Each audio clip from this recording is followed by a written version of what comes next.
Good afternoon. It's Sunshine Reports on Osrc Television. My name is Remy Allen.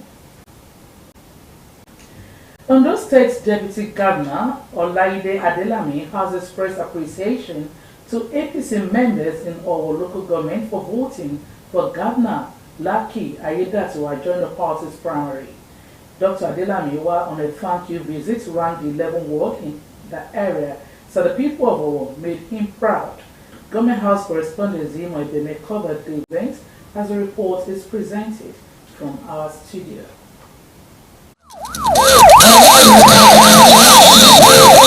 The thank you visit by the State Deputy Governor Dr. Olaide Adelami was to appreciate the people of our local government for their show of love during the APC primary election held on the 28th of April 2024. The tour took him around the 11 wards in Owo as people came out in large numbers to receive the Deputy Governor.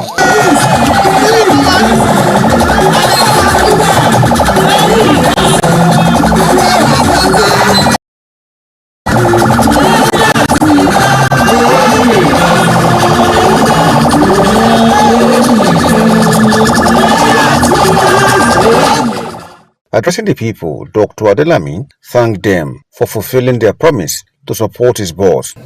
And but particularly the reason for this procession is to come out in our numbers to thank the people of Owo for what they love and support for Aiyedatiwa and for Adelami.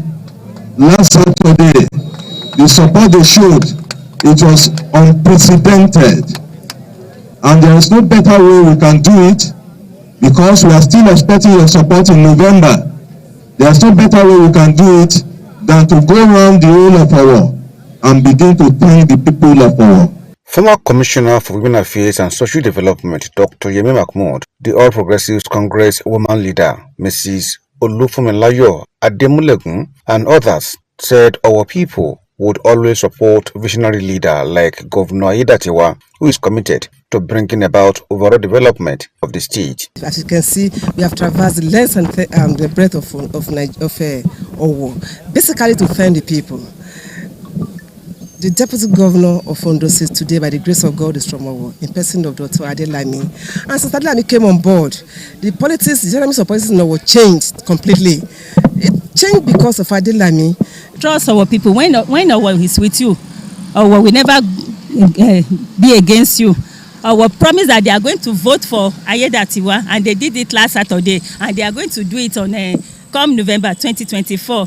The outing of today is really overwhelming. Everybody came out despite the short notice. For us, both young, old, women and adults in Owo, we recognize this virtue and we are translating this to public appreciation for what Governor Orimiso have done for Adelami, and that is why our people are standing shoulder to shoulder, tall by tall, church by church for Adelami.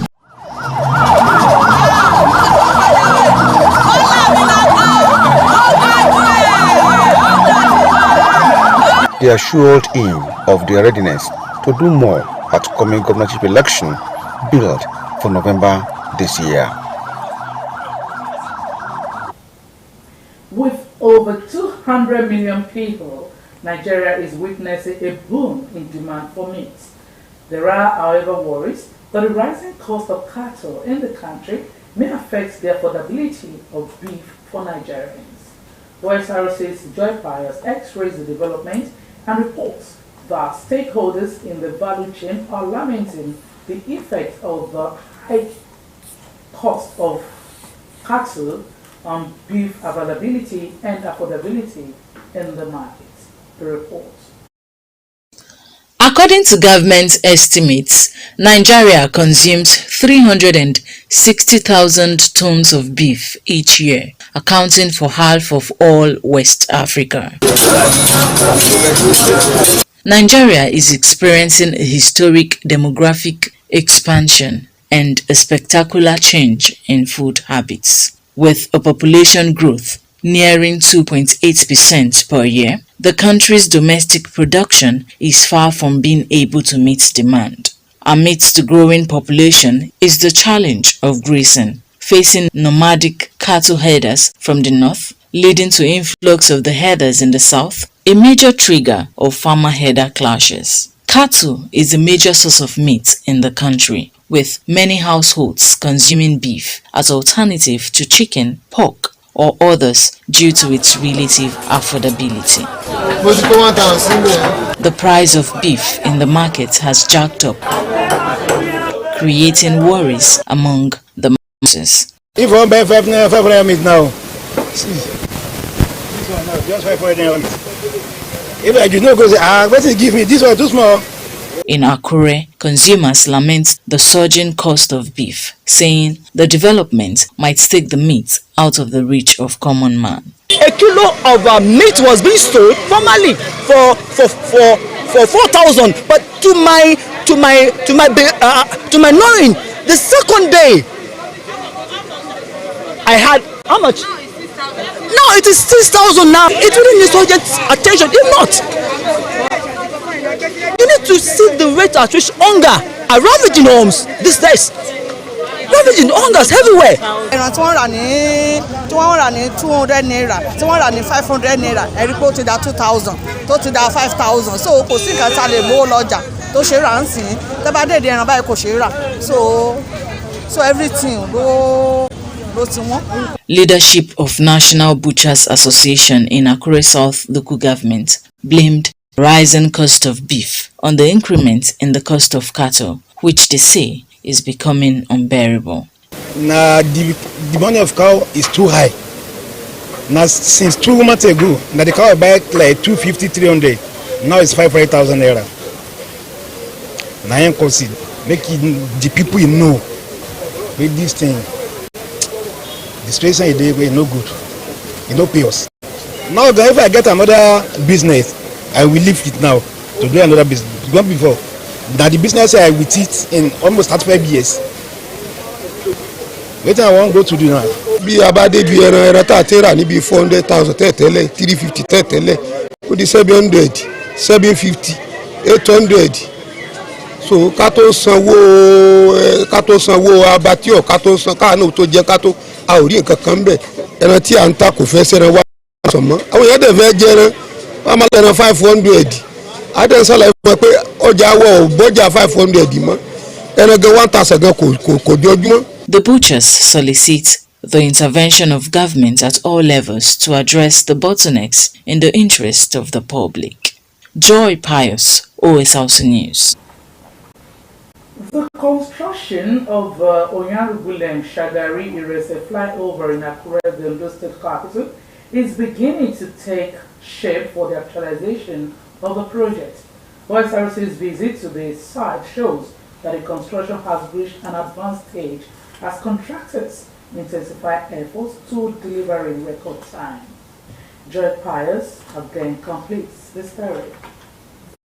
Last year, the former governor of Ondo State, late Oluwarotimi Akeredolu, in furtherance of the infrastructural drive of his administration, commenced the construction of Onyarugulem Shagari Irese flyover. And 9 months into its construction, and with the coming on board of Governor Lucky Aiyedatiwa, the project has reached an advanced stage. The configuration of the flyover project across the highway is 650 meters long and 28 meters in width, with the bridge superstructure comprising of 12 meters carriageway, 9 span of 15 meters bridge, with a 30 meters mid-span press-stressed brim spanning across the federal highway, founded on over 160 numbers of foundation piles. A visit to the construction site shows improvements on the project, with the retaining walls at a developed stage and the earth filling in progress. Speaking on the ongoing project, the site engineer Tosin Adebayo, represented by Ojoba Midele, explained the level of work done so far, expressing confidence that the project will be delivered according to specifications. We are doing earth filling, lateral filling. You can see the compactor here, vibrating roller doing its work. The excavator is here too, while the payloader is spreading the material for compaction. This is a retaining wall, reinforced concrete retaining wall, retaining the laterites. We have the filling we are doing now. Its function is to retain the laterites. The stipulated time is with the Minister of Works. It's with the Minister of Works, and we will comply by God's grace. This is slip road. We call it slip road. It's where from Irese, and you are going to Futa side or Ilesa side. You just branch out instead of going straight to the road, to the main beach. You just branch out place. The work is going on now. We are going to do the same thing. Is replica. The same thing we are doing here. We are going to do here. The work will soon start. I make the excavation first before the blinding and the reinforcement fixing.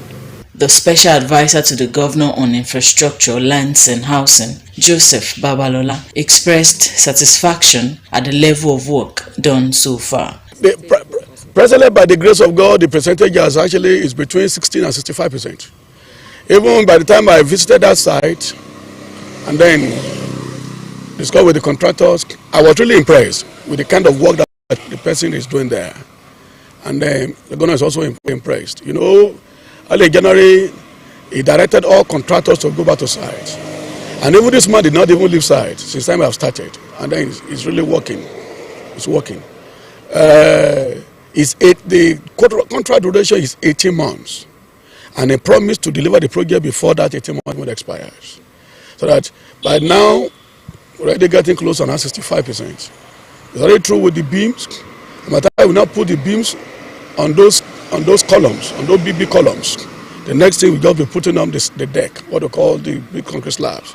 And I mean, by the time people started seeing the deck, I mean the beam, they'll be thinking that because the beams are very close, they will think that maybe they've already started putting the deck there. So that it's going to be very massive and going to be wonderful. The flyover and junction improvements project, when completed, will address incessant carnage, facilitate the smooth flow of traffic, while adding to aesthetics of the state's capital. Joy Pius, OSRC News.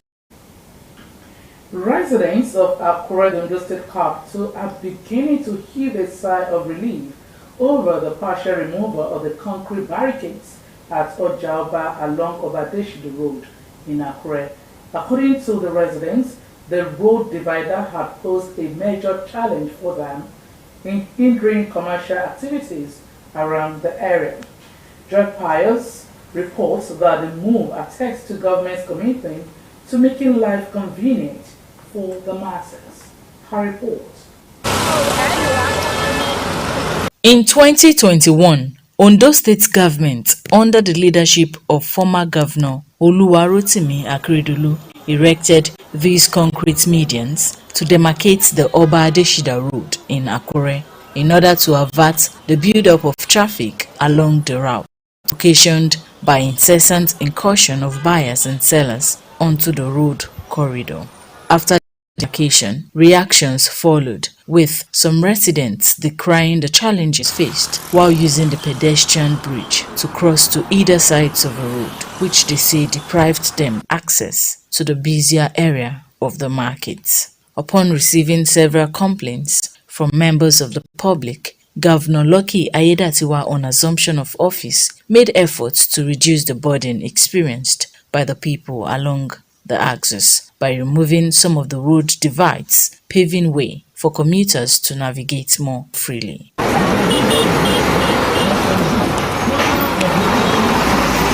According to commuters, the move is laudable as it helps reduce stress and saves time, while calling on the government to still intensify efforts at removing more. Apart from the fact that it's saving time to go climb and to go as far as that place, and it's a lot of effort. I think removing this block makes crossing a little bit easier for those who want to go from one, instead of going all the way to that end, just move to this place and then cross to the other side. I think it's better from what it used to be. It makes it even easier than before. It's very good for the government to remove at least 2 of it out of it.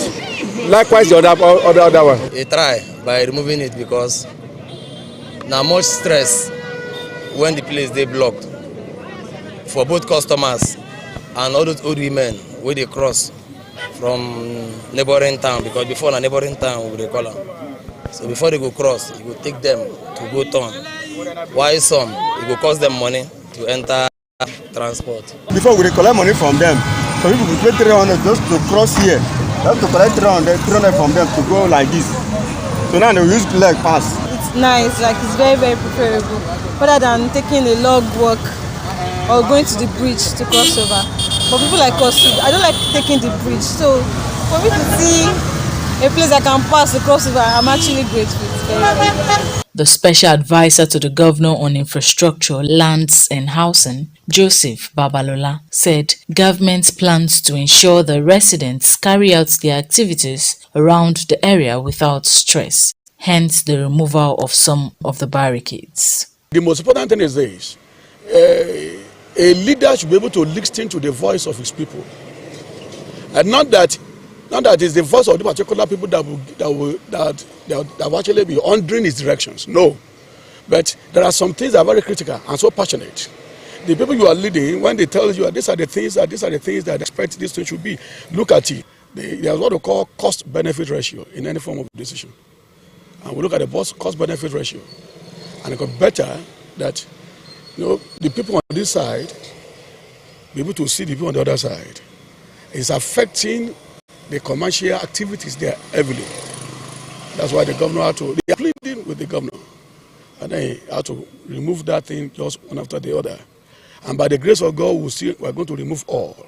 And then we'll introduce still channels, barricades, so that anybody on this side will be able to actually see there's any activities there, be able to flow harmoniously. Babalola said government is committed to making life bearable for residents in the state. Joy Pius, Osrc News. Amidst concerns over the mishandling of Naira notes in Nigeria, recent trends reveal a persistent disregard for the sanctity of the nation's legal tender. Despite legal provisions outlined in the CBN Act, individuals continue to engage in activities such as dancing on, staining, mutilating, and even selling the nation's currency.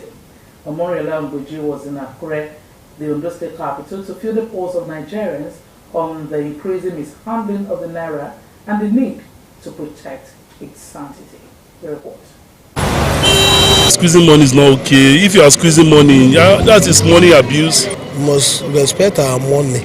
We must do it very well. Báyìí ní tèmi báyìí mo tò sí bẹ́ẹ̀ ni ìsèpé bọ́yá mo rún mọ́ ẹni tó bá dẹ̀ fẹ́ fún mi lówó tó bá ti rún mọ́ mi lọ́wọ́ mi ní gbà lọ́wọ́ ẹ̀ mà ní kó nà kó jẹ́ kí n rí. Handle it very well. We don't need to handle it anyhow because it is our naira.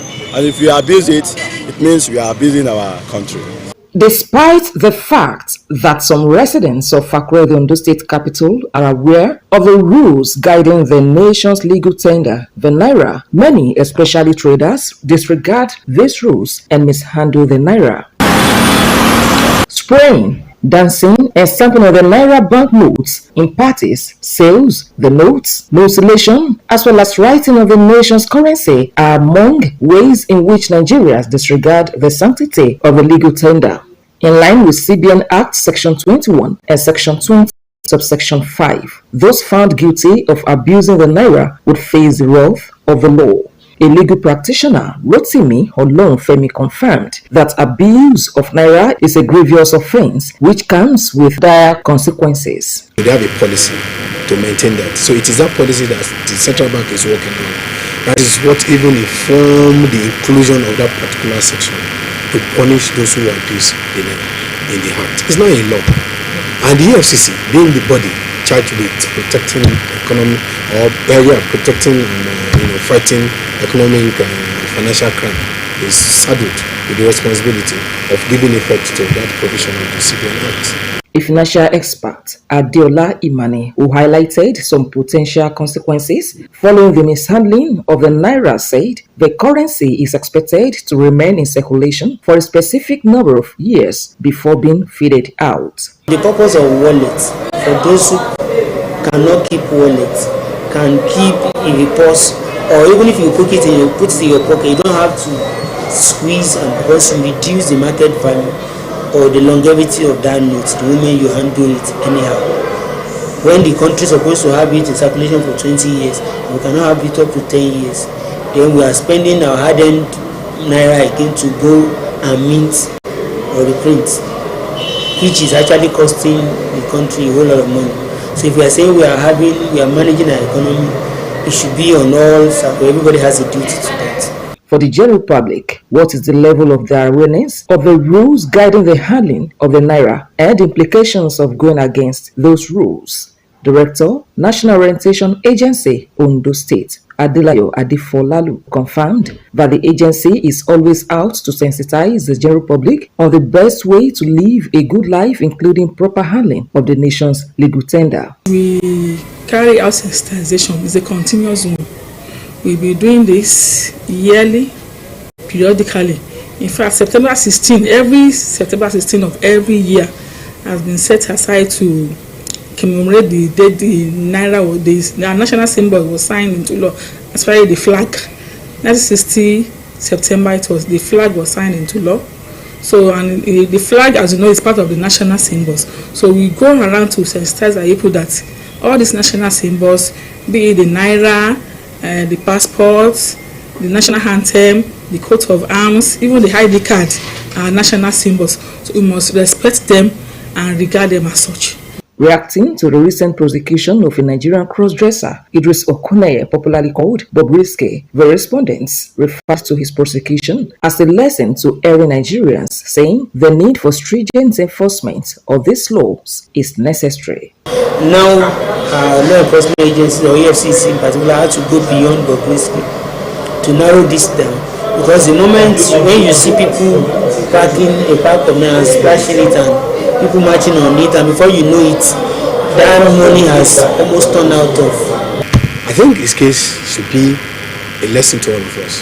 It should be a local classicus to Nigerians that naira abuse by spraying parties is bad.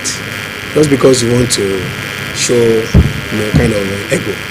So it will serve as a deterrent to others, as a warning to others to desist, to shun the habit of misusing or mutilating the naira. The EFCC has taken this further by arraigning a popular Nigerian celebrity, Pascal Okechukwu, better known as Cubana, chief priest, before a federal high court in Lagos State. Okechukwu is facing 3 counts of allegedly spraying and tampering with the naira at a special event, contrary to the provisions of the Central Bank Act of 2007. With ongoing investigations by the Economic and Financial Crimes Commission into alleged cases of naira abuse, it remains paramount for citizens to heed the call for adherence to regulations governing the nation's currency. Omoniola Humbiji, Osrc News. Community self-help projects are very important intervention strategies for social empowerment, alleviation of poverty, income generation, and provision of employment.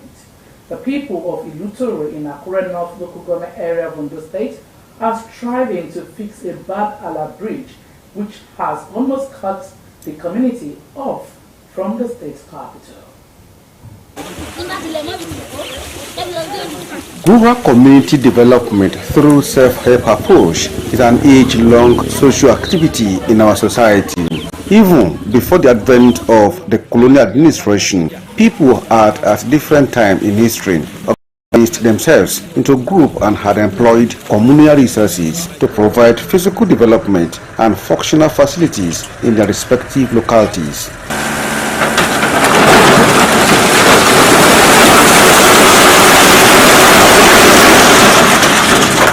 This is the story of Ilutoro, an agrarian community in Akure North local government area, where residents gathered to rehabilitate a bridge linking the community to the state capital. Other communities linked to the bridge are Ala, Dada, Familugba, Adeshino, Small London, Temidire, Agunla, Ogbese, among others. The bridge was affected by erosion in 2021. and was repaired by the community in 2022. Again, it was washed away by erosion last year.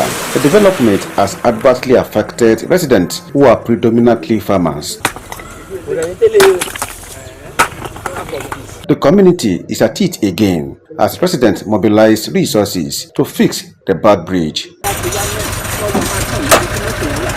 Olu of Ilutoro, Titus Adeshida, said they need to fix the road before heavy rain to enable residents make ends meet. Last year, lateral la kosibi ti ija omi alabi to gbe lo to wo gbogbo e lo ọdún báyìí hardcore làwa kò sí ọpẹ́lọpẹ́ aishi fọdọlé or small London àwọn ló ń help wa pẹ̀lú àwọn contributions sí community tá a fi ń ṣe gbogbo ilé à ń bẹ ìjọba kíjọba kó jọ kán ràn wá lọ́wọ́ iṣẹ́ tá à ń ṣe nísìn hardcore là ń kó sí millions of naira ni wọ́n bá ní ká máa rà millions of naira so kíjọba kan jọ kán wá ràn wá lọ́wọ́. He said the community, with the support of Abyss Farm Limited, Small London, is equaling grading roads. Chief Adeshida employed the state government to come to the aid of the community to permanently fix the bridge. Kuleya Luyo, OSRC News. That report